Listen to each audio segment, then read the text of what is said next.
What's going on, Descendants? It's your boy Shemi, and I'm back with some more First Descendant content. Just as I promised you guys, I did get the Lepic build finished, and we're going to be looking at that today. Abilities, and I also got some good boss gameplay for you guys as well. Without further ado, let's get straight into the build. Or actually, let's talk about what his abilities do before we get into the builds. Okay, so this is Ultimate Lepic. Now, just a quick disclaimer for those who didn't see my Ultimate Freyna video, I will only be doing builds on Ultimate versions of characters, unless there's a character who doesn't have an Ultimate and it's been a while, like deep into the game and they haven't got anything. That'll be the only exception where I'll go and actually make a build for that character. I do currently have some more builds in the background that I'm working on, but until then, it's really whatever gets done first. I'll upload a video on that. But yeah, we're not here for that. We're here for Lepic today. So we're gonna be talking about his abilities. First, we're gonna talk about his one. His one is his grenade throw. This is pretty good to take care of hordes of enemies. There's also another ability that combos really good with that, and that's gonna be his three, which is his traction grenade. And basically, what this does is it'll pull anything within a certain radius towards or together. And then if you combo that with your grenade throw, if you know what these mods do without me having to hover them, then you have a pretty good idea of what traction grenade and grenade are capable of doing once comboed together. Now we have this two, which is called overclock, and basically what this is just like a little buff. It's a 35-second buff where it'll increase your skill power modifier, not skill power modifier. Regardless of if it's skill power or skill power modifier, sorry, it'll still increase the amount of damage you output. So we're going to be making use of this and comboing this with his 4, which is called Overkill. So now this is the big damage dealer right here. As you can see in the video example, it shoots orbs. Now, the good thing about this is that it's kind of duration based and MP. So basically, the less skill cost you have, the more shots you're able to output, along with the longer your duration, the longer you're able to keep the ultimate up and keep shooting those orbs. However, if you don't want to take the skill cost route, you can also just increase your MP to a certain amount where you could just shoot the same amount of orbs as somebody who decided to drop their skill cost. Now, me, I decided to drop my skill cost, so we're going to be focusing on the skill cost route of this build.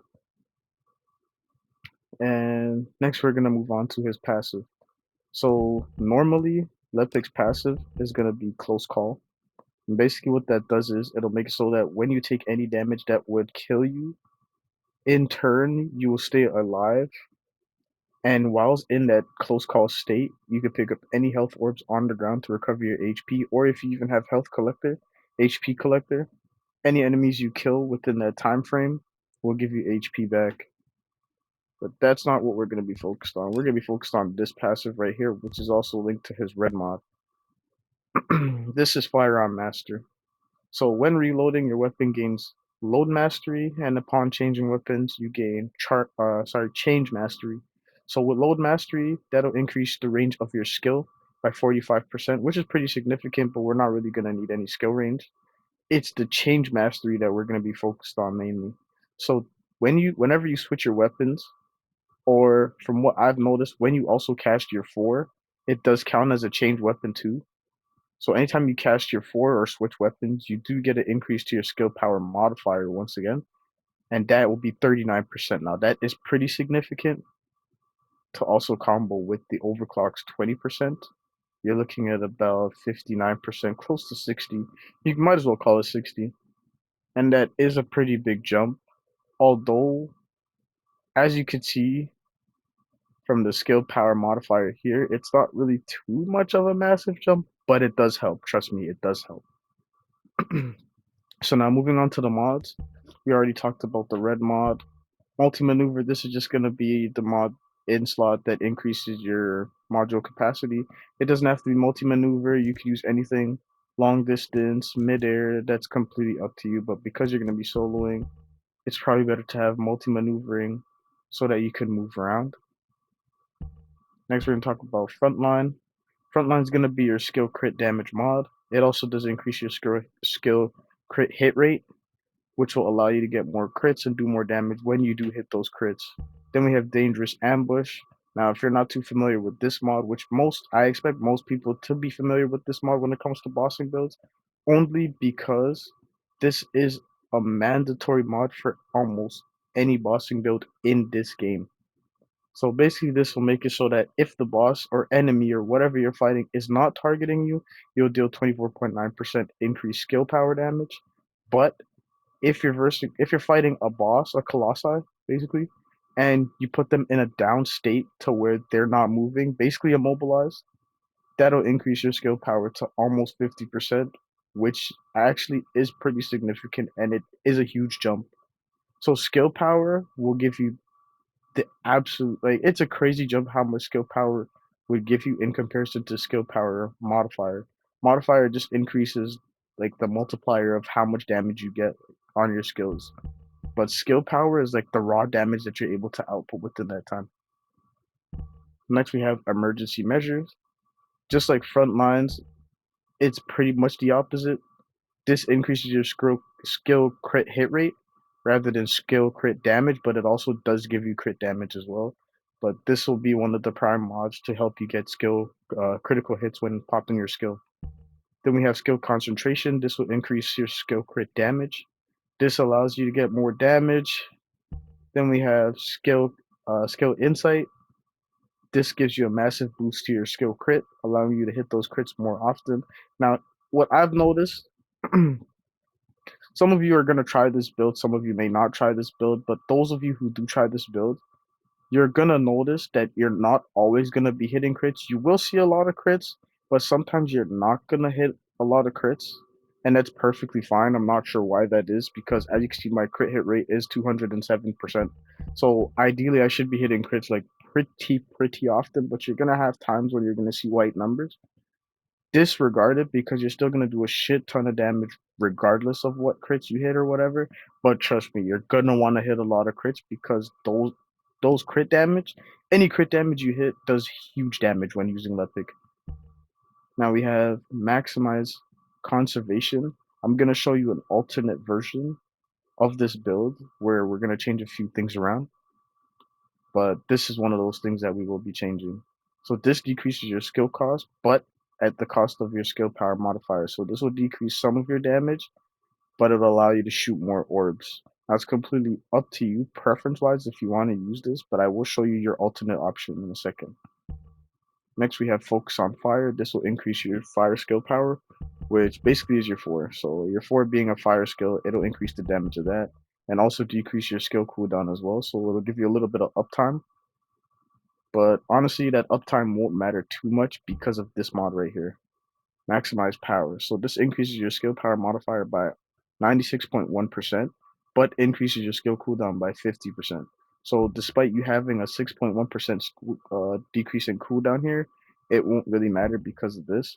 But this right here is basically going to be your solo bossing build.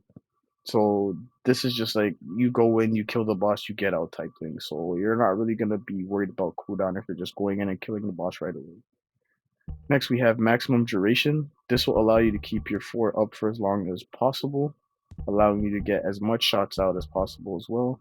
And skill extension, which also increases the duration of your 4, which will allow you to also get those shots out faster. Now, I also forgot as well, skill duration does also increase the amount of time that you have for overclock. So overclock being active does give you that damage boost once again. So having this before popping your 4 is really good to have. And I believe it does increase the duration of your change mastery as well. So yeah, duration is very important when running these because it'll increase the amount of time you have your buffs for, allowing you to get more shots out and deal way more damage. Now, before I show you guys examples of his, or any example of his abilities, I'm going to show you guys the alternate route you could take. Now, it's pretty much the same build. It's not much different. But as you can see, we got rid of maximum power and maximum conservation. So the reason why we get rid of maximum conservation is so that we don't lose any damage.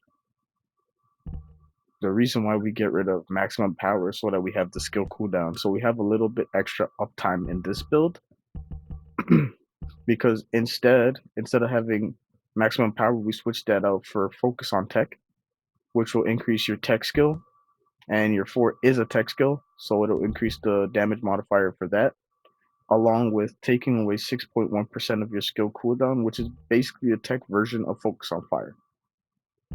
Now, the mod that we replace conservation with is going to be strong mentality. Now, as you can see, you don't get as much skill cost decrease as you would with conservation, but you don't lose any damage. So this is more for group play, basically. If you want better uptime and you're playing with a group and you're not playing by yourself, this is the better build for you. But if you are playing by yourself and you're just trying to go in, get out, or kill the boss, get out, farm up whatever you need to farm up, this will be your best build right here. So this is a really good build for solo, and I'll show you guys that when I show you guys the boss kills that I got. Okay, just before we get into the boss, I'm going to give you guys a quick demonstration of what each of his abilities do and what his ultimate is capable of doing damage-wise. So I did make them invincible, so I won't be killing them. But, so when we were talking about the abilities, I mentioned how you could combo his 3 with his 1. So basically, when you throw his 3, it's a traction grenade. So when they pull all the enemies like that, you can throw your grenade. And as you can see, crits on the grenade hit for 729,000. That's big amounts of damage. That could take care of most hordes. So if you're pulling a large group of enemies and you throw a grenade and you hit that 700,000 damage, that'll be like that's a easy kill on most things gonna be trapped in there. Now, next we're gonna talk about is 4. It doesn't really matter what I shoot his 4 on. You're gonna see the damage anyway, so I'm just gonna shoot it on these guys. But basically, what you're gonna want to do in your boss rotation is pop your 2. And then you're gonna pop your 4, but you're gonna roll. So basically what rolling does is it cancels out the animation, the cast animation for your 4. So basically it's gonna be like this. You pop your 3, pop your 4, roll, then start shooting. As you can see, I'm dealing a lot of damage.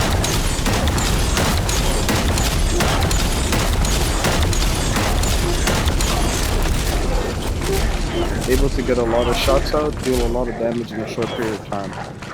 Now, the way his 4 works is it deals tick damage, but it also deals burst damage. So the burst damage comes from the initial hit.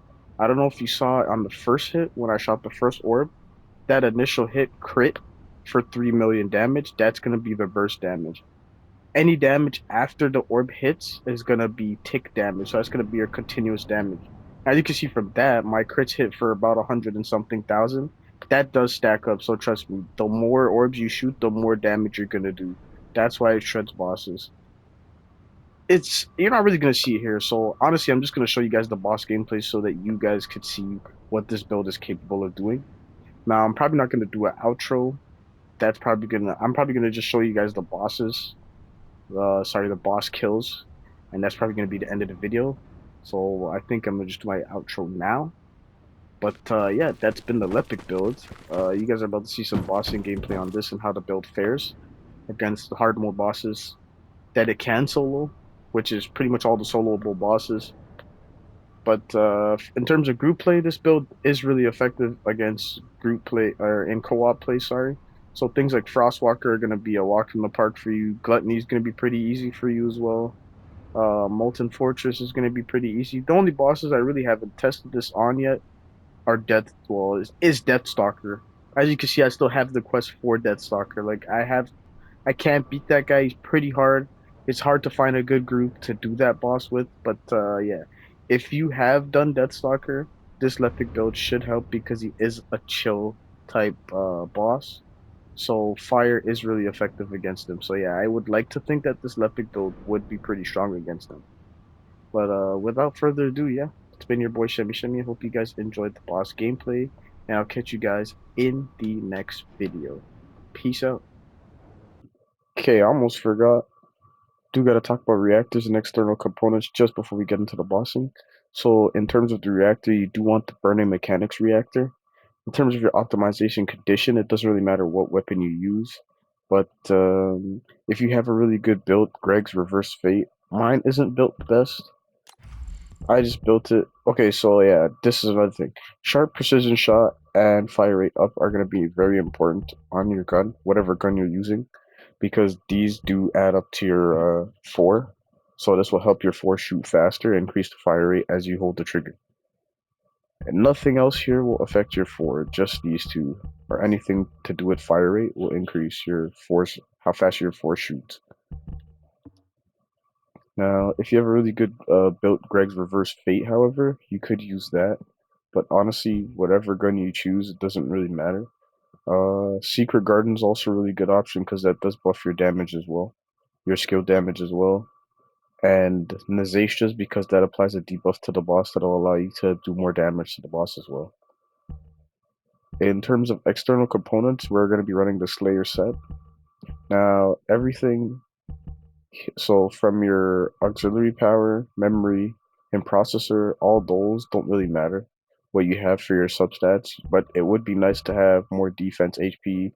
You get the idea, like survivability.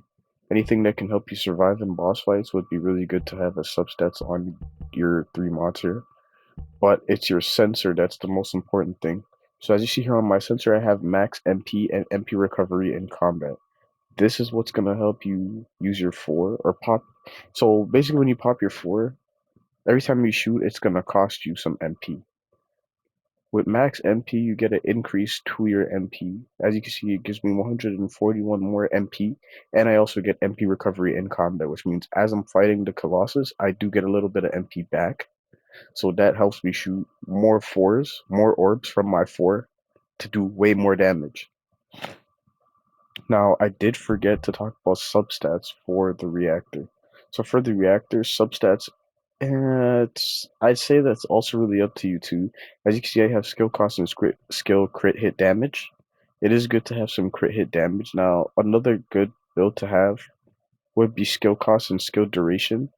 But if you're just looking for outright damage, you could do crit hit damage, or you could do tech skill bonus or fire skill bonus, or you could do crit hit damage and additional damage to Colossus. So any of those 4, if you combine those together any way you want to, that'll also give you a pretty good increase to damage against anything that you're fighting.